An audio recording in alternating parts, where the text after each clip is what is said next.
First Kings 3. Solomon made a marriage alliance with Pharaoh king of Egypt.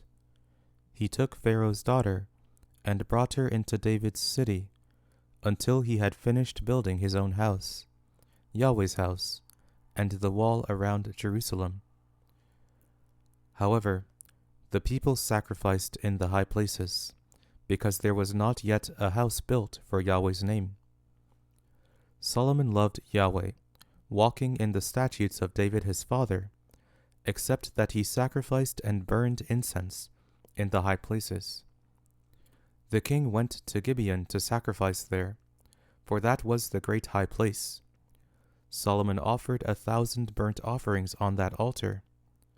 In Gibeon, Yahweh appeared to Solomon in a dream by night, and God said, "Ask for what I should give you." Solomon said, "You have shown to your servant David my father great loving kindness, because he walked before you in truth, in righteousness, and in uprightness of heart with you. You have kept for him this great loving kindness, that you have given him a son to sit on his throne, as it is today. Now, Yahweh my God, you have made your servant king instead of David my father. I am just a little child. I don't know how to go out or come in. Your servant is among your people which you have chosen, a great people that can't be numbered or counted for multitude.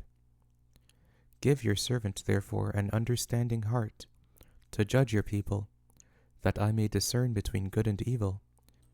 For who is able to judge this great people of yours?" This request pleased the Lord, that Solomon had asked this thing. God said to him, "Because you have asked this thing, and have not asked for yourself long life, nor have you asked for riches for yourself, nor have you asked for the life of your enemies, but have asked for yourself understanding, to discern justice. Behold, I have done according to your word. Behold, I have given you a wise and understanding heart, so that there has been no one like you before you, and after you none will arise like you. I have also given you that which you have not asked, both riches and honor, so that there will not be any among the kings like you for all your days. If you will walk in my ways, to keep my statutes and my commandments, as your father David walked, then I will lengthen your days."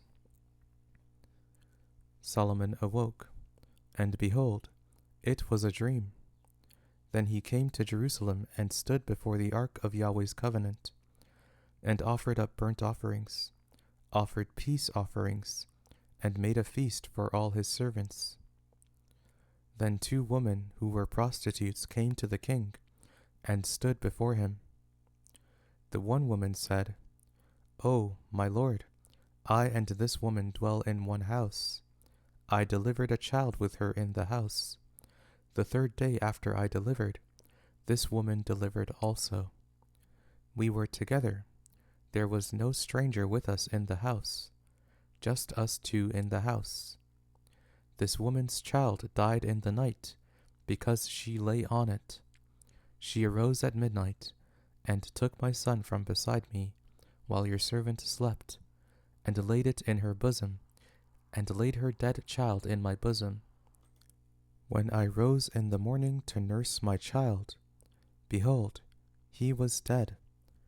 But when I had looked at him in the morning, behold, it was not my son whom I bore." The other woman said, "No, but the living one is my son, and the dead one is your son." The first one said, "No, but the dead one is your son, and the living one is my son." They argued like this before the king. Then the king said, "One says, 'This is my son who lives, and your son is the dead one.' And the other says, 'No, but your son is the dead one, and my son is the living one.' The king said, 'Get me a sword.' So they brought a sword before the king. The king said, "Divide the living child in two, and give half to the one and half to the other." Then the woman whose the living child was spoke to the king, for her heart yearned over her son. And she said, "O my lord, give her the living child, and in no way kill him." But the other said, "He shall be neither mine nor yours. Divide him." Then the king answered, "Give the first woman the living child, and definitely do not kill him. She is his mother." All Israel heard of the judgment which the king had judged, and they feared the king, for they saw that the wisdom of God was in him to do justice.